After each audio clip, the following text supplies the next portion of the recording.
IGF movement, and I will be moderating this session online because I'm not on site today, and together with other people on site that will help this happen in the best.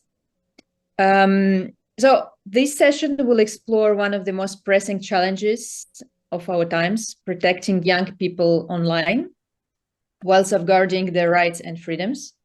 Obviously, with the European Union Digital Services Act and the priorities outlined. Sorry. I'm okay. I didn't mind underneath. I'm sorry, Piers. I'm not rude, but let's. Yes, I think there is a problem with the sound. Thank you. All right. Yes, so obviously with the European Union Digital Services Act and the priorities outlined in Executive Vice President Hanna Virkkunen mission letter dedicated to advancing digital and governance policies, the discussion takes on critical importance. So drawing on insights from recent legislative developments in Australia and ongoing discussion in Canada, our idea today is to discuss if we need a different regulation, and that if the existing regulation can address issues like cyberbullying, mental health impacts, and platform accountability. So once again, Yulia Morenets, I will be moderating this session, and we have a number of guests present in the room with whom we will be discussing, members of the European Parliament delegation that we would like to thank for accepting this invitation, for being with us today. We have Svetlana Penkova, head of the delegation from SND. I don't know if you would like just to, yes. We have Esther Lakos, I hope so, in the room. Fulvio Martuccello, Silvia Sardone, Dominique Tarczynski, Tobias Bashensky, Ivars Yarps, and we have Branda Benifei that I hope is present together with us today, this afternoon. We have, of course, with us Piers O'Donnell, Director for the Future Networks Directorate of DG Connect. Together with the European Parliament delegation that we thank to be present today, we have a number of young leaders that will be helping us to understand the three cases we prepared for you today for the discussion.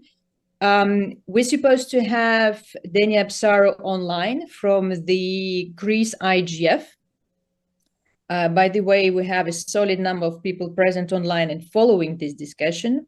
We have Vlad Ivanets, apologies, from the youth community present on site, Peter Kinkwai from the Liberia Youth IGF, Fatou Sarr from the youth community, Levi Sianseki helping us from the Youth IGF Zambia, and a number of other young people that we hope will participate in the discussion. So, as we know, Australia passed the world first law banning under 16 years old from being present on social media.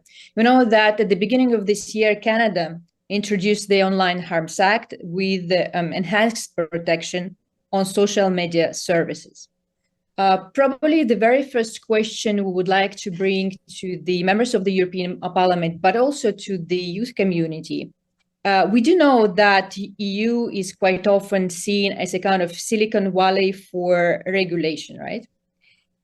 Will the European Union follow the example of Australia, or will take another road and lead in this area of protecting kids and children online, but at the same time balancing with digital rights? I would like to give the floor to the head of the delegation from the European Parliament. The floor is yours. Perfect, thank you.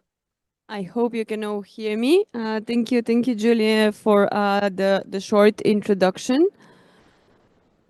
We are having a packed room here in Riyadh, and there are a lot of topics that we are going to be happy to discuss, but we also want to hear the young people's perspective that we have here in the room. Around me, I have my colleagues from the European Parliament, and I'll give them the floor to introduce themselves briefly, because we're all coming from different political groups and we're coming from different member states. And of course, the national and the political perspective does matter when we're having those debates, because as you know, a lot of the legislations that we are passing, they are on a consensus basis at the European Parliament, but still, I'm sure it's important to hear who we are exactly. And also we have with us the European Commission. I mean, if you say that the Silicon Valley of regulation is the European Union, probably the rules are starting from the European Commission. So so that's why they would also have an active role in this debate. So before we jump into the topic, because you've already very specifically presented that, I would just ask my colleagues to present themselves. And also a remark, because I know that you're referring specifically to Barando. He's joining us in a bit. He's just participating in another debate on AI, because AI seems to be as one of the main and the key topics of this IGF. But as the main expert in the EU at the moment, he's gonna join us shortly. So don't be afraid that you're gonna miss the insight from the originator of the legislation. And now I'm going to start from my left with introducing my colleagues from the European Parliament. Thank you very much, Twetalina. My name is Ivar Sieps. I am the second mandate MEP. I work with energy, industry, technology in the ITRE committee in the European Parliament. I'm looking forward to have a fruitful debate with you tonight. Thank you. Nice to meet you. My name is Eszter Lakos. I'm Hungarian, first term MEP, and as the two of them, I'm member of the ITRE, so industry, research, energy, etc., and also AFET, which deals with foreign policy. I am Fulvio Martuscello from Italy. I am a member of the European Parliament from 2014. Now I am a full member in Econ Committee and ITRE Committee, and I am also the head of the Italian delegation in FPP Group.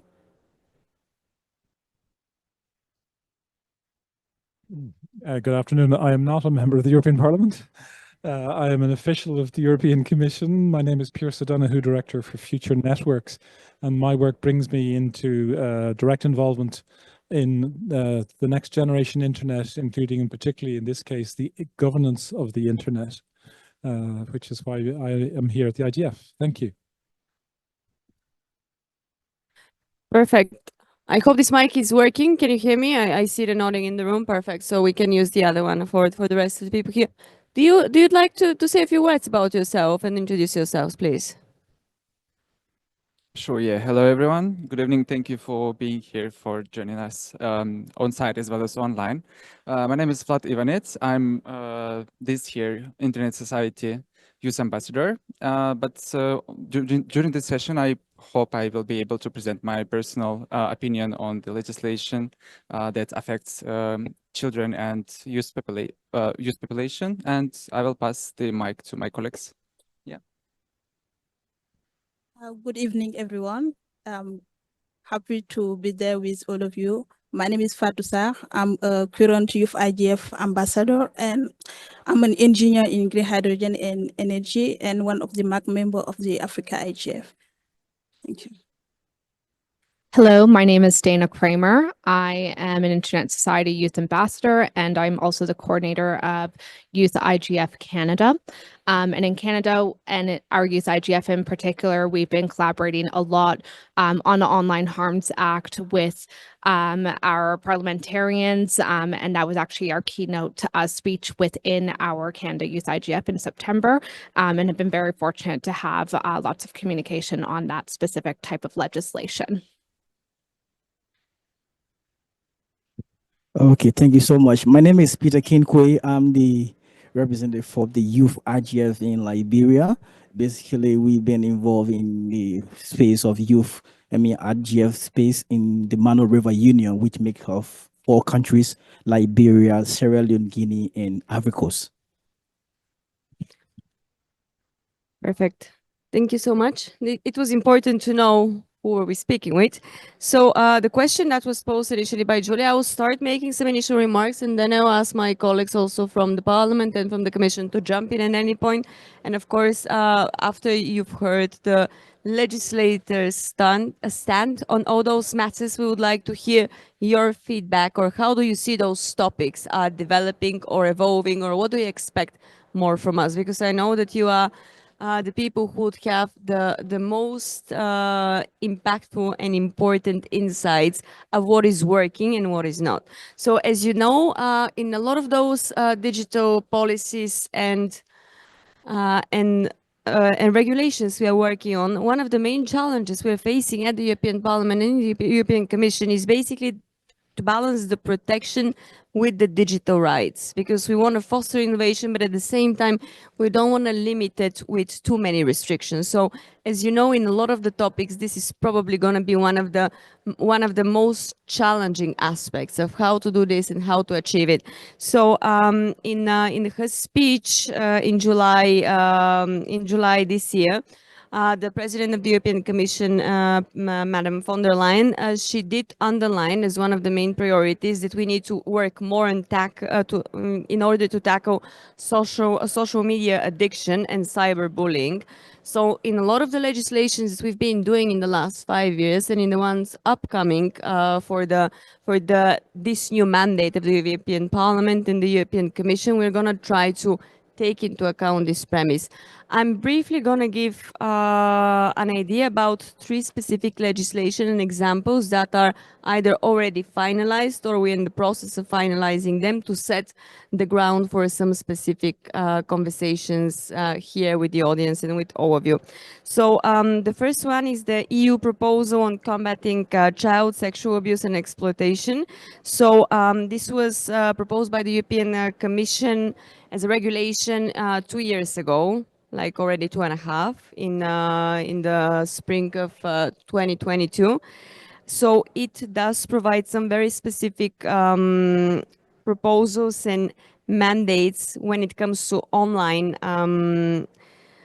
to detection of online sexual abuse related to minors and children. So at the moment, the stand of this regulation is currently under the discussion between the European Parliament and the Council.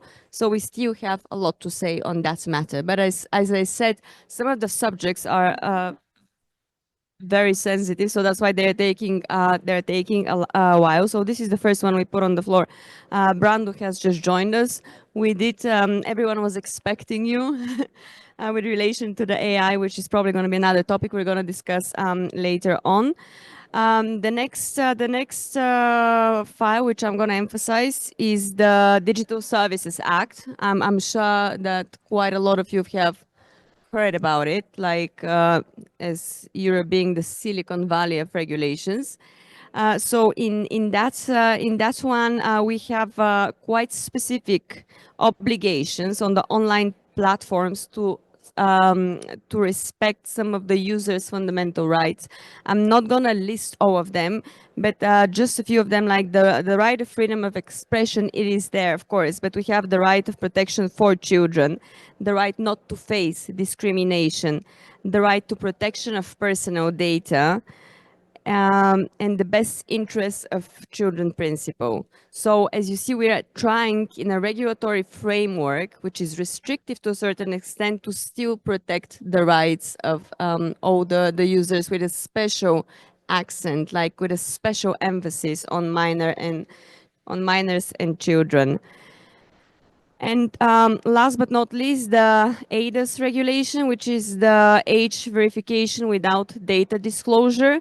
This is again very much targeted for to avoid any violation of the rights of children and minors. So we are trying to touch upon every aspect that could help us prevent from harmful behavior against people who might not be that well informed. I will stop here now because, as I said, if we go into the depth of all those regulations, we might take too much time. And I'll ask if any of my colleagues, including the European Commission, if you want to jump in.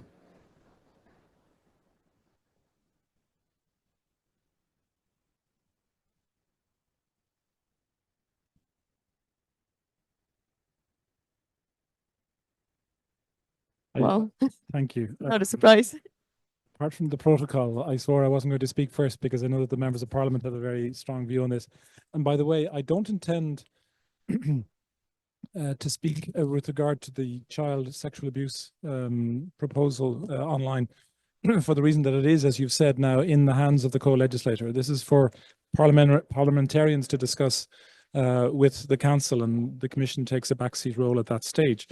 But thank you for your very quick run through of some of the key issues. I would like to focus a little bit on the Digital Services Act, because particularly as we're here in a global environment, we do like to learn from others, and we particularly want to hear from the youth community today, but also hopefully we can have some experiences and examples that will help other regions to address this specific issue of the protection of minors, but also creating an environment in which younger people can effectively operate online in the environment which will be their environment after I'm long gone. And the protection of minors is, of course, a key enforcement priority for the Commission, for the European Parliament, and of course for the...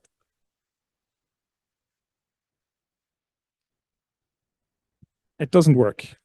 Yeah, sorry, I've been in this room a few times. I will cut out regularly, so we'll just keep going.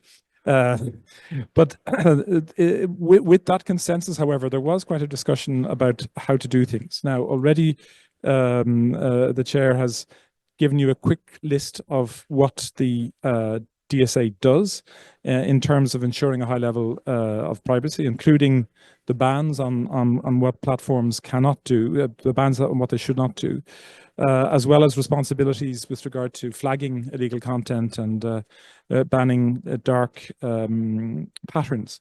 But we also have created a situation in which online platforms and search engines, they have to take responsibility. So they have to assess systemic risks that arise from the design and the use of their services. And that's increasingly what we will see across all of the range of new technologies, but also new platform services as they come online.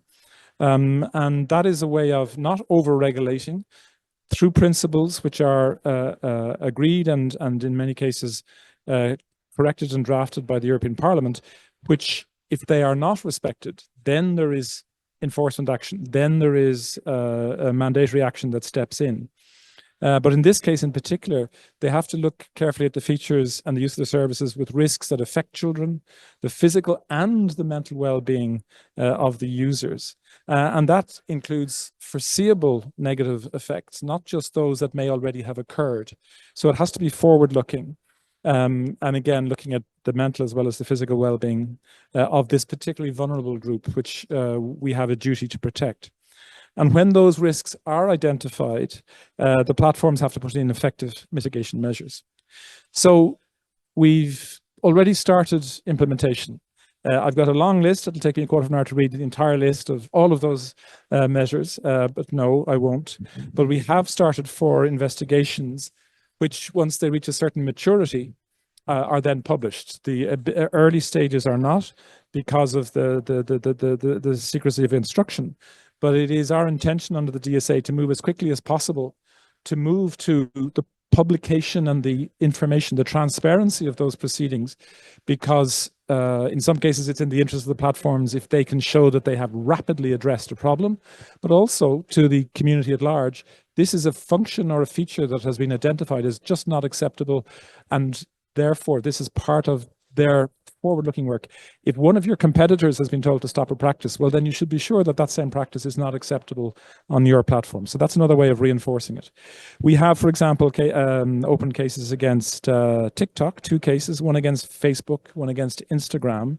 We've expressed our doubts about the way that the platforms assure themselves of the age of their users. So age verification, and I'll come back to that in a moment, is essential.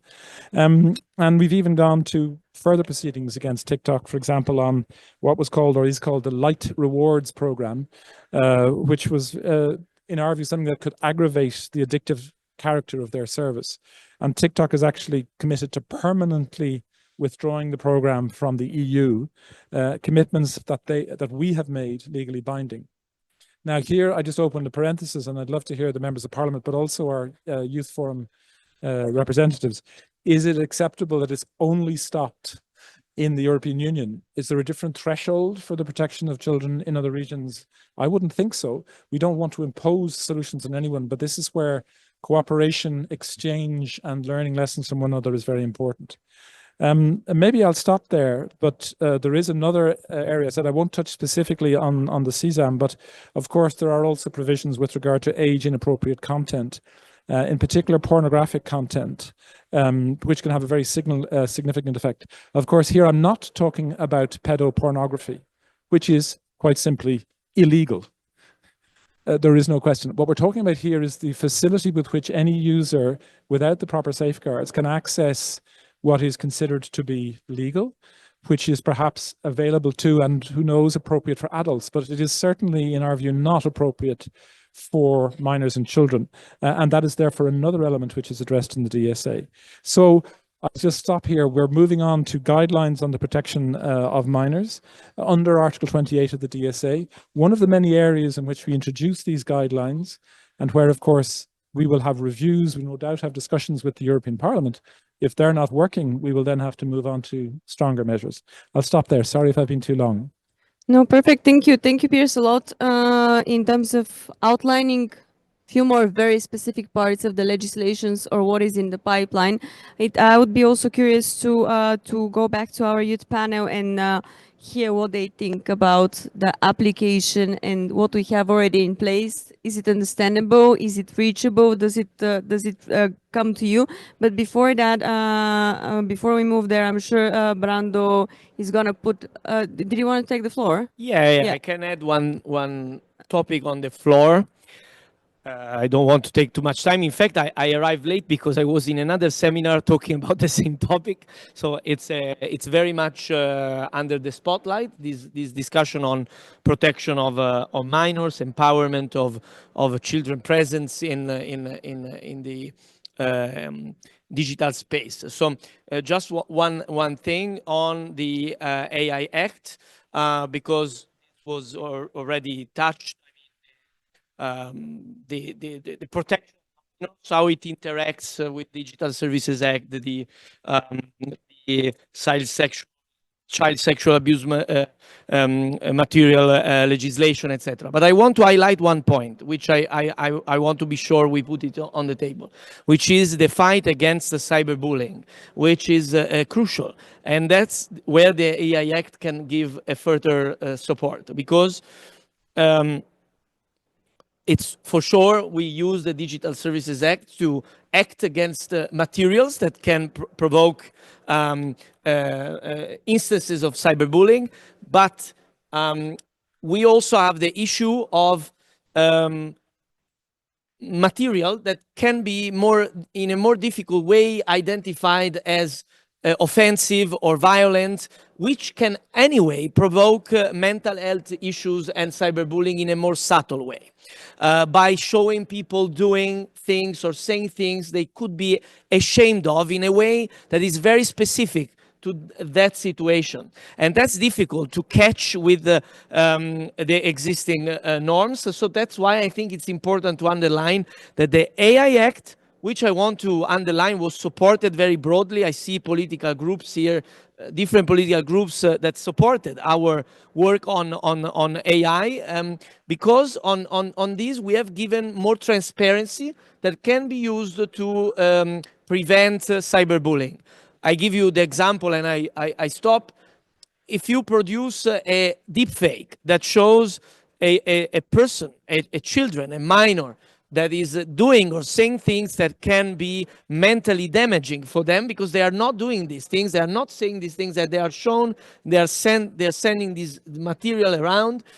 This can be dealt with the Digital Services Act, but not necessarily. It depends. So it's very important that we have basic transparency so that a deep fake of this kind, we disencourage, in fact, generative AI systems to develop some kind of materials that can be offensive, but also we want that to be labeled with a so-called watermarking so that people can say, okay, this is fake, this is not real, and then it can be removed, then it can be treated. But we also say from the beginning, this is not real, and it can be helpful to avoid forms of mental health problems, of cyberbullying, of offensive material in different ways. So this is another safeguard the AI Act puts in place that I think it's important to underline in the context of the generative AI that has created new challenges that we need to tackle.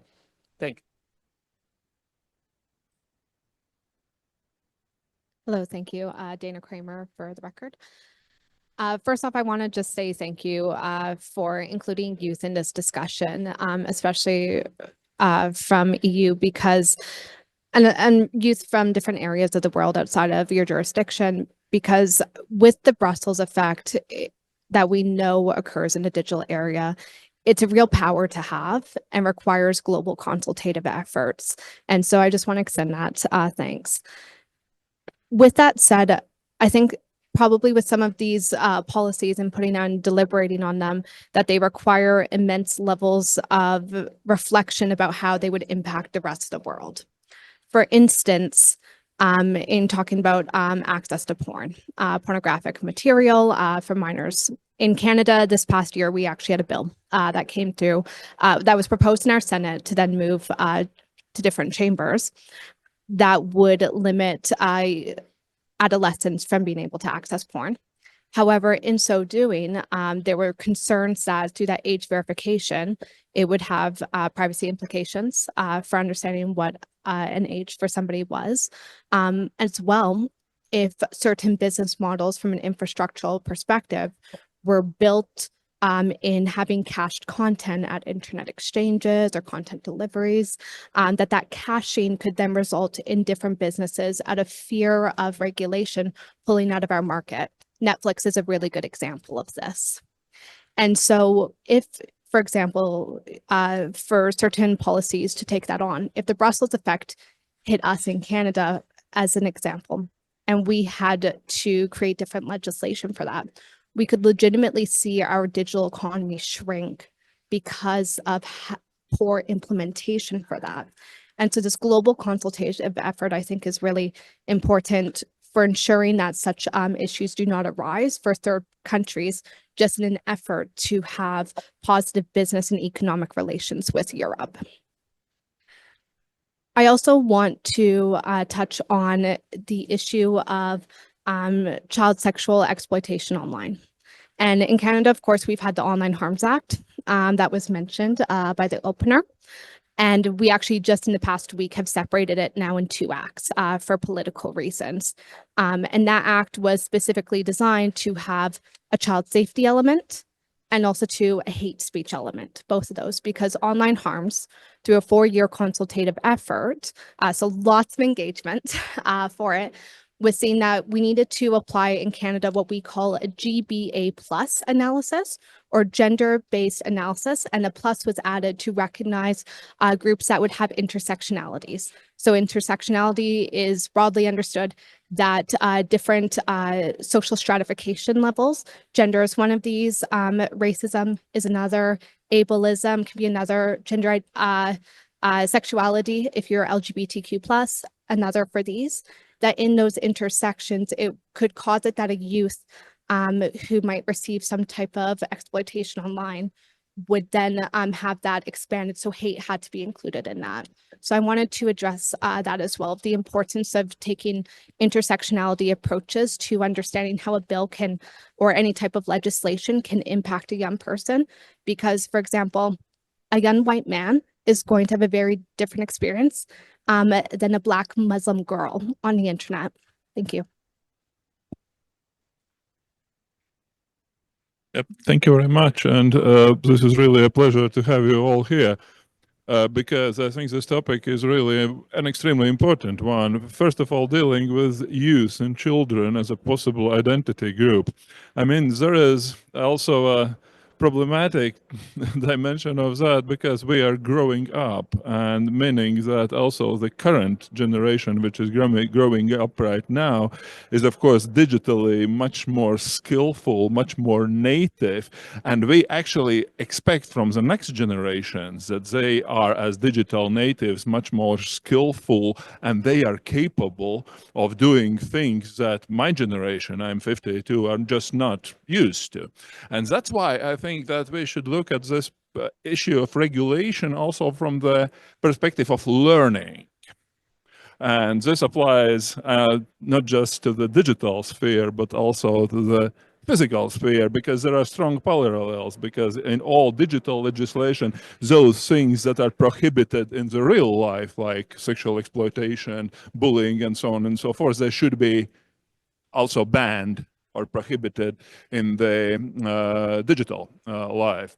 But if we look at that learning dimension, I think this is really an important thing to create safe learning environment for our younger generation and children, because of course we learn actually by making mistakes. But that's why we prevent children from making very big mistakes. And that's why in the real life and physical life, we create safe learning environment for our children. And that's why I think also when we are thinking about how to regulate the digital sphere, the possibility to learn must be there. And that's why the EU always runs the risk to over-regulate things. And this is in many ways also hampering our digital development compared with some other regions. In that sense, I think to keep that learning dimension also safe for youngsters who will be much more advanced in digital sphere, because they are already the next generation when dealing with AI, when dealing with all the possible things like Internet of Things and so on and so forth. But at the very basis, we have to really solve those issues that have been already mentioned as the basic norms, like cyberbullying and peer-to-peer violence should be avoided, exposure to hate speech and violent content, exposure to content inciting self-harm or suicide, as we all know, which is a big issue in many countries, and extremism, terrorism, things like that. But at the same time, we have to keep in mind that we expect from the next generations that they will be digitally much more skillful and advanced as we are. Thank you very much. Vetelina, can I maybe, we have a lot of questions online. Yes, my apologies for the headset. Actually, we were not expecting people to be required to be. Sorry, Julia, I didn't hear you quite well. I was just about to pass you the floor. Yes, apologies for that. We have a question, well, a number of questions online. Actually, we have a solid participation online. To be very honest, 30 people plus, around 30 people. So we have actually one of the questions that just came about the DSA, because that was a discussion right now. So about the age verification, that it's hardly checked. And that's Catherine Morash that is bringing the question, but maybe she would like to take a floor online, just remotely, and ask her question. Can we give the mic to online, allow Catherine to ask her question?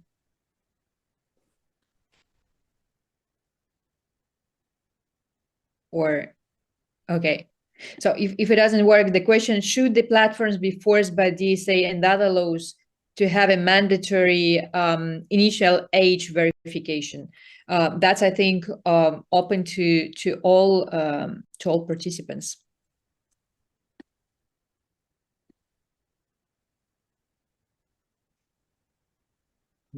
Thank you.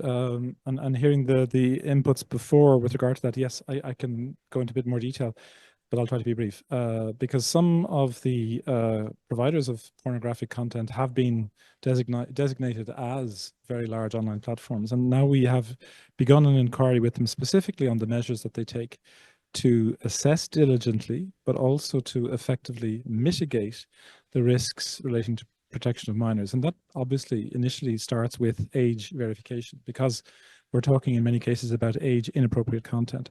So we were in particular interested in the details on age verification. We have their responses, and now we are looking to take effective enforcement action. We haven't had the legal means to do so until now, but we are coming to that point, because we don't want to exclude children from the positive opportunities of the internet, but we do actually want to protect them from this age inappropriate. So specifically, age verification, it's a critical component. Yes, we have the powers under the DSA to impose it as a protection. And now what we are doing is, as well as insisting on the very large online platforms in enforcing it, we will ourselves come forward with the member states with a temporary solution, which we will then finalize once the European Union Digital Identity Wallet is fully functioning.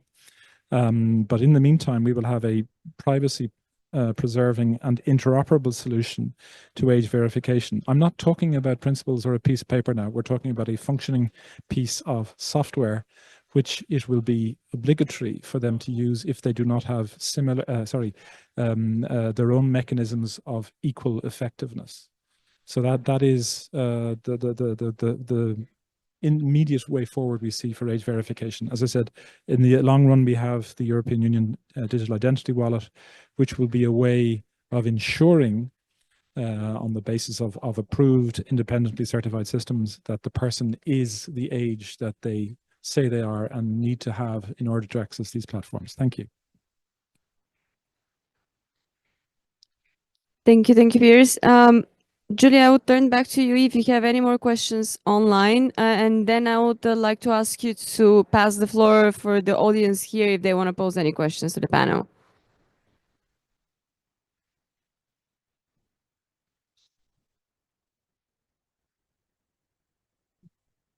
I don't think we can hear you. You're on mute. Sorry. Yes, Twetalina, thank you for that.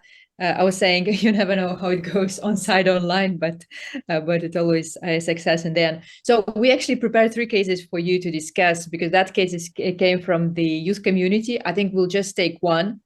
And I would like to return the situation. You know, we spoke a lot about how to protect minors online. Now the situation is the following. Let's see the case. And that's about the balance in between the freedoms and the freedom of expression and the harm online, right? We have the young blogger, and he wrote to us. He's reporting news daily on a social media platform. He's regularly blocked, actually, for reporting news. He always tries to be neutral, as neutral as possible, and always check his news that he's reporting for misinformation. However, the platforms tend to block him regularly. So the question is, that's actually the right and the obligation which is given to the platforms, right, by the regulation. But at the same time, that infringes his freedom of expression. So I would like to turn, I know we have Vlad in the room. Vlad, what is your opinion? Vlad is from youth community, and then we open the floor to the members of the European Parliament. Yeah, thank you. Well, overall, I would say that it is quite disturbing, you know, to have any kind of regulation of the child's actions online, because I have some experience. I originally from Russia, and you know, all the restrictions against civil society, against and actually any member of the community starts with regulation in this children protection field, I would say, and it then finishes up with the restrictions against all the members of the society. And my question is here, like, why we no longer believe in the self-regulations that already exist on the platforms? Because many of them, like you brought this example of marking the messages that like AI created content, etc. On X, it is already realized in the form of the community notes. So if there is disinformation on the platform, it can be marked already by the platform itself, or the community members can add some notes to this. So you will know that it is misleading information. But I think it is kind of a very easy decision just to prevent platforms from some sort of activities, like to oblige them to follow specific rules. It is easy way of solving the problem, like just to restrict them from doing something.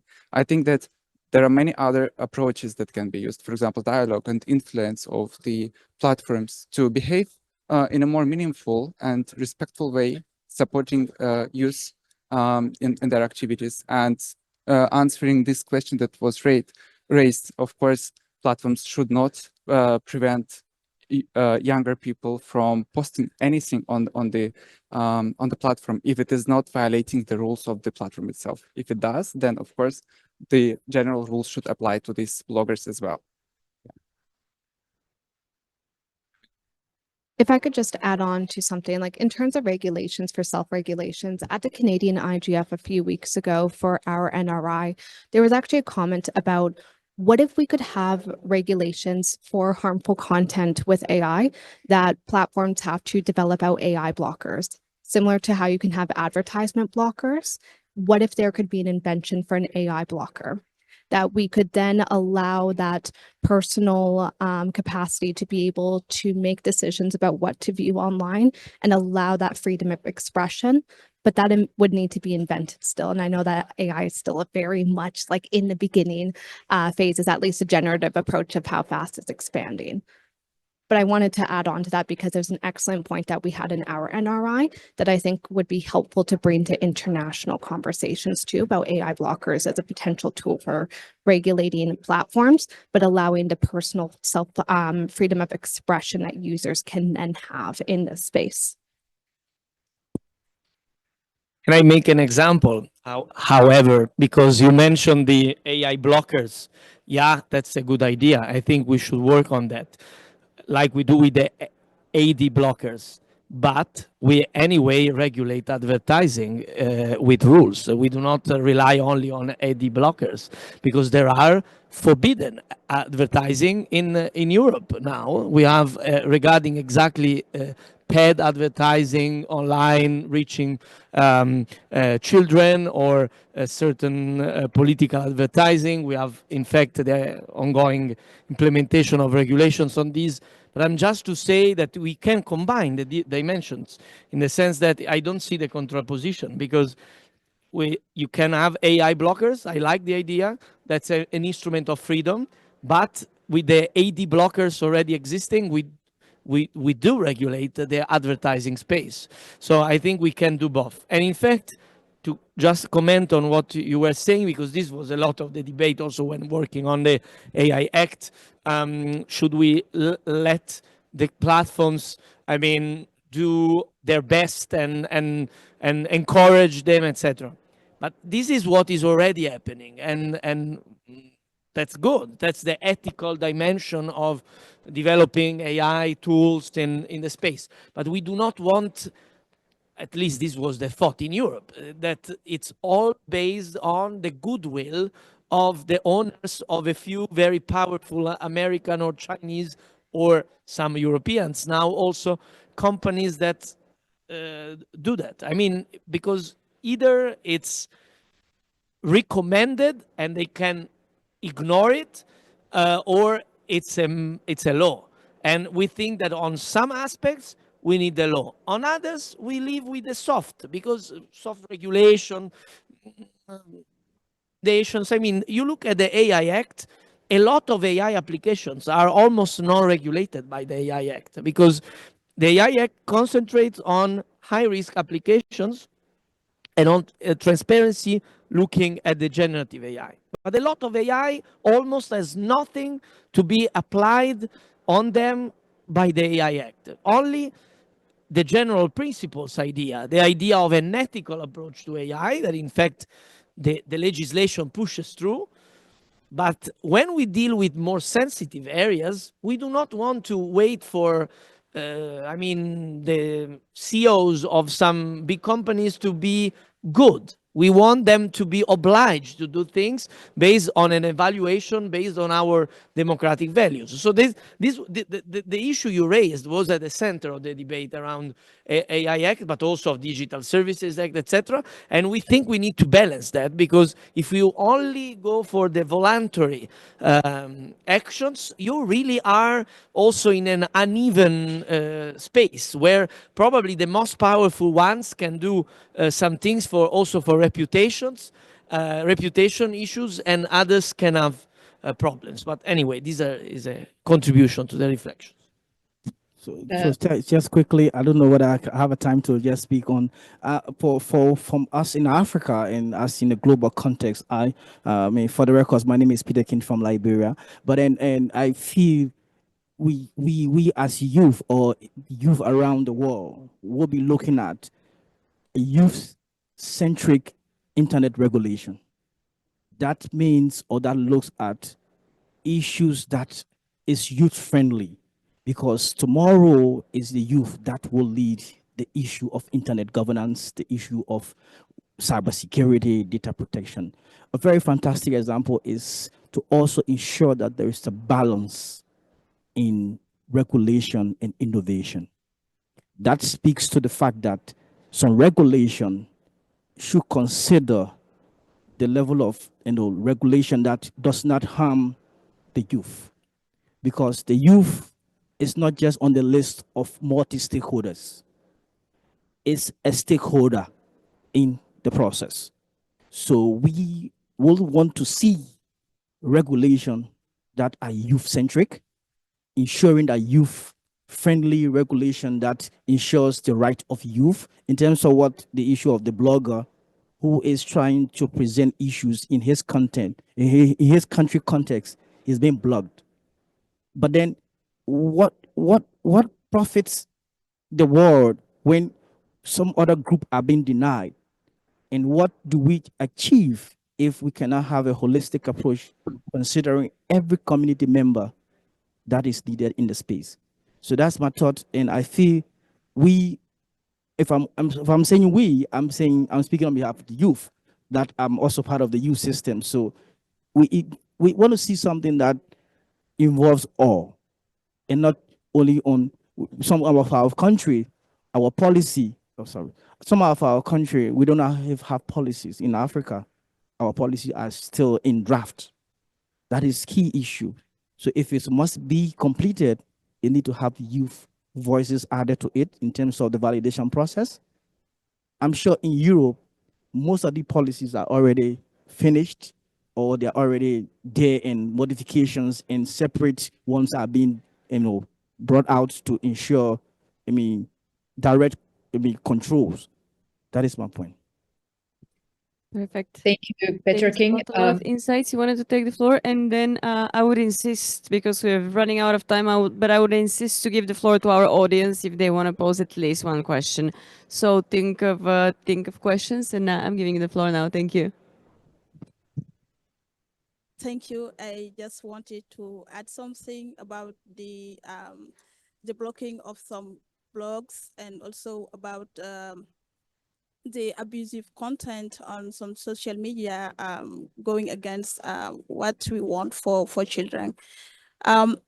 Just recently, that happened to me on one of my page on LinkedIn, where I was combating misinformation on education, and the AI blocked it because they say it's going against the community, while it was not. So I think while we are designing policy and regulation, also we should not fully just rely on AI to combat harmful content on the internet. Sometimes you see a content, you know that this content, it goes against what children should see.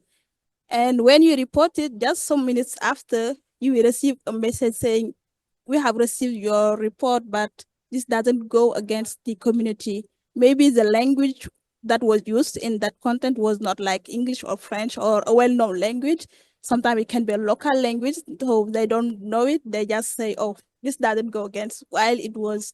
So I think it should be mandatory for all content, for all social media and for all blogs that are posting things.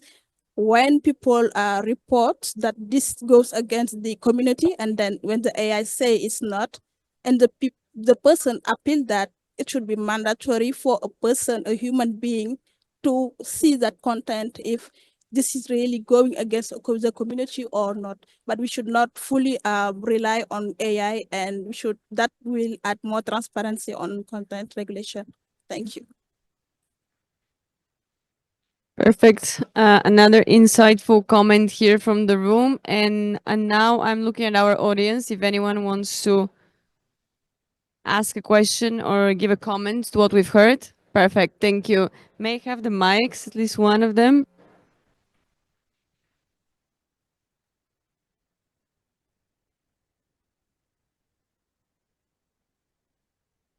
Can you hear me?